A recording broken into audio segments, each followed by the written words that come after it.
നിലമ്പൂരിൽ നടക്കാൻ വേണ്ടി പോകുന്ന ഉപതെരഞ്ഞെടുപ്പ് അതിശക്തമായിട്ടുള്ള ഒരു രാഷ്ട്രീയ തെരഞ്ഞെടുപ്പ് തന്നെയായിരിക്കുമെന്നുള്ളതിൽ യാതൊരു സംശയവുമില്ല. പിണറായി വിജയന്റെ നിലപാടുകളെ ന്യായീകരിക്കാൻ കഴിയാതെ ഇടതുപക്ഷത്തു നിന്ന് രാജിവെച്ച് ഒഴിഞ്ഞു പോന്ന PV അൻവറാണ് നിലമ്പൂരിലെ ഒരു താരം. 10 വർഷക്കാലമായി ഐക്യ ജനാധിപത്യ മുന്നണിയുടെ കയ്യിൽ നിന്ന് നഷ്ടപ്പെട്ടു പോയ സീറ്റാണ് നിലമ്പൂർ സീറ്റ്. UDF-ന് എന്നും മേൽക്കോയ്മയും വോട്ട് ബാങ്കുമുള്ള ഒരു സീറ്റ്. 9 വർഷങ്ങൾക്ക് മുമ്പ് തെരഞ്ഞെടുപ്പ് നടക്കുമ്പോൾ PV അൻവറിലൂടെയാണ് ഇടതുപക്ഷം നിലമ്പൂർ പിടിച്ചെടുക്കുന്നത്. പക്ഷെ ആ PV അൻവർ ഇടതുപക്ഷത്തിന് വേണ്ടി ചെയ്ത പ്രവർത്തനങ്ങളും ഇടതുപക്ഷത്തിന് വേണ്ടിയിട്ട് ചെയ്തിട്ടുള്ള കാര്യങ്ങളും മുഴുവനും ഇന്ന് PV അൻവർ തന്നെ തിരുത്തി എഴുതപ്പെടുകയാണ്. ക്യാപ്റ്റനായും നായകനായും അവതരിപ്പിച്ച പിണറായി വിജയനെതിരായിട്ട് അതിശക്തമായിട്ടുള്ള ആരോപണങ്ങളാണ് PV അൻവർ ഉന്നയിക്കപ്പെട്ടത്. മലപ്പുറം ജില്ലയിലെ പോലീസ് മേധാവികളെ ഉപയോഗിച്ചുകൊണ്ട് മലപ്പുറം ജില്ലയിലെ യുവാക്കൾക്കെതിരെ എടുത്തിട്ടുള്ള കേസുകളും പിണറായി വിജയൻ നടത്തിയിട്ടുള്ള അഴിമതികളെയും തുറന്നു കാണിച്ചുകൊണ്ടാണ് PV അൻവർ ഇടതുപക്ഷ കൂടാരത്തിൽ നിന്ന് പുറത്തിറങ്ങുന്നത്. PV അൻവർ പുറത്തിറങ്ങിയതിനു ശേഷം PV അൻവറും ചില രാഷ്ട്രീയപരമായ താല്പര്യങ്ങളുടെ പേരിൽ അതിനിശിതമായ അക്രമങ്ങൾക്ക് വിധേയമായി കൊണ്ടിരിക്കുന്നുണ്ട്.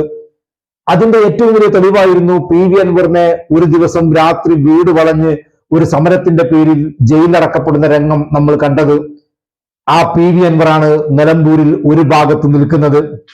UDF-നെ സംബന്ധിച്ചിടത്തോളം രാഷ്ട്രീയപരമായിട്ടുള്ള ഏറ്റവും നല്ല കാലാവസ്ഥയാണ് ഈ തെരഞ്ഞെടുപ്പിന്റെ പശ്ചാത്തലത്തിലുമുള്ളത്. കേരളം മുഴുവനും ജനവിരുദ്ധ നിലപാടുകൾ കൊണ്ട് ഭരിക്കുന്ന ഒരു സർക്കാർ, ജനങ്ങൾ എതിരായി കൊണ്ടിരിക്കുന്ന ഒരു സർക്കാർ. മലപ്പുറം ജില്ലയിലും നിലമ്പൂരിലും ഒക്കെ നടന്നിട്ടുള്ള ഓരോ ഉപതെരഞ്ഞെടുപ്പിലും എത്രമാത്രം ഈ സർക്കാരിനെതിരെ ജനവിധിയുണ്ട് എന്ന് ഓരോ തെരഞ്ഞെടുപ്പ് കഴിയുമ്പോഴും കാണിച്ചു കൊടുത്ത ജനങ്ങൾ, ആ ജനങ്ങളിൽ വിശ്വാസം അർപ്പിച്ചുകൊണ്ടാണ് ഐക്യ ജനാധിപത്യ മുന്നണി ഈ തെരഞ്ഞെടുപ്പിനെ നേരിടാൻ വേണ്ടി പോകുന്നത്. ഒരു കാര്യം ഉറപ്പിച്ചു പറയാൻ വേണ്ടി കഴിയും, നിലമ്പൂരിൽ ഐക്യ ജനാധിപത്യ മുന്നണി ഏറ്റവും മികച്ച ഭൂരിപക്ഷത്തിന് വിജയിക്കുമെന്നുള്ളത്. അതിന്റെ സൂചനകളാണ് കഴിഞ്ഞ ഉപതെരഞ്ഞെടുപ്പിൽ മുഴുവനും നിലമ്പൂർ നിയോജകമണ്ഡലത്തിലെ ഓരോ വാർഡുകളുടെയും തെരഞ്ഞെടുപ്പിന്റെ റിസൾട്ടുകൾ. 60 വോട്ടിനൊക്കെ ജയിച്ചിരുന്ന ഒരു വാർഡിൽ 390 ഭൂരിപക്ഷം ഉയർത്തിക്കൊണ്ടാണ് UDF വിജയിച്ചു വന്നത്. നിലമ്പൂർ മണ്ഡലത്തോട് ചേർന്ന് നിൽക്കുന്ന ജില്ലാ പഞ്ചായത്ത് ഡിവിഷൻ ഉണ്ടായിരുന്നു. ജില്ലാ പഞ്ചായത്തിന്റെ മുൻ പ്രസിഡന്റായിരുന്ന AP ഉണ്ണികൃഷ്ണൻ മത്സരിച്ച നിലമ്പൂർ നിയോജകമണ്ഡലത്തിന്റെ ബോർഡറായിട്ടുള്ള മമ്പാട് പഞ്ചായത്ത് ഉൾക്കൊള്ളുന്ന തൃക്കലങ്ങോട് ജില്ലാ പഞ്ചായത്ത് ഡിവിഷൻ കഴിഞ്ഞ തെരഞ്ഞെടുപ്പിൽ AP ഉണ്ണികൃഷ്ണൻ അവിടെ വിജയിച്ചിരുന്നത് 1600 സംതിങ് വോട്ടിന് മാത്രമായിരുന്നു. എന്നാൽ ഇപ്പോൾ അവിടെ ഉപതെരഞ്ഞെടുപ്പ് നടന്ന് ദളിത് ലീഗിന്റെ ജില്ലാ പ്രസിഡന്റ് NM രാജൻ മത്സരിച്ചപ്പോൾ ആ ഭൂരിപക്ഷം 6786 ഉയർന്നു. 3-4 ഇരട്ടിയാണ് UDF-ന്റെ മലപ്പുറം ജില്ലയിലെയും നിലമ്പൂർ പ്രദേശത്തെയും ഒക്കെ ജില്ലാ പഞ്ചായത്തിലേക്ക് നടന്ന ഉപതെരഞ്ഞെടുപ്പിൽ പോലും വോട്ടുകൾ വർദ്ധിച്ചത്. ഇത് സൂചിപ്പിക്കുന്നത് ജനങ്ങൾ ഒരു തെരഞ്ഞെടുപ്പ് വന്നാൽ ഇടതുപക്ഷത്തിനെതിരെ വോട്ട് ചെയ്യാൻ വേണ്ടി കാത്തിരിക്കുന്നു എന്നാണ്.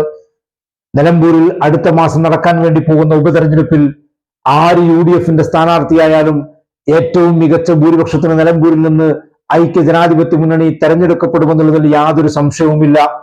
കാരണം വീട്ടുനികുതി വർദ്ധിപ്പിച്ച ഗവൺമെന്റ്, വെള്ളക്കരം വർദ്ധിപ്പിച്ച ഗവൺമെന്റ്, കറണ്ട് ബില്ല് വർദ്ധിപ്പിച്ച ഗവൺമെന്റ്, സാധാരണക്കാരന്റെ ജീവിതം ദുസ്സഹമാക്കിയ ഒരു ഗവൺമെന്റ്, ആ ഗവൺമെന്റിനെതിരായിട്ടാണ് ജനവിധി ഉണ്ടാവാൻ വേണ്ടി പോകുന്നത്.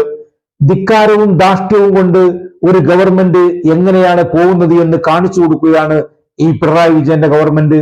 ആ ഗവൺമെന്റിനെതിരായിട്ടുള്ള അതിശക്തമായിട്ടുള്ള ജനകീയ വിചാരണയായിരിക്കും നിലമ്പൂർ ഉപതെരഞ്ഞെടുപ്പിൽ വരാൻ വേണ്ടി പോകുന്നതും. ഏറ്റവും മികച്ച ഭൂരിപക്ഷത്തിന് നിലമ്പൂർ നിയോജകമണ്ഡലത്തിൽ UDF വിജയിക്കാൻ വേണ്ടി പോകുന്നതും.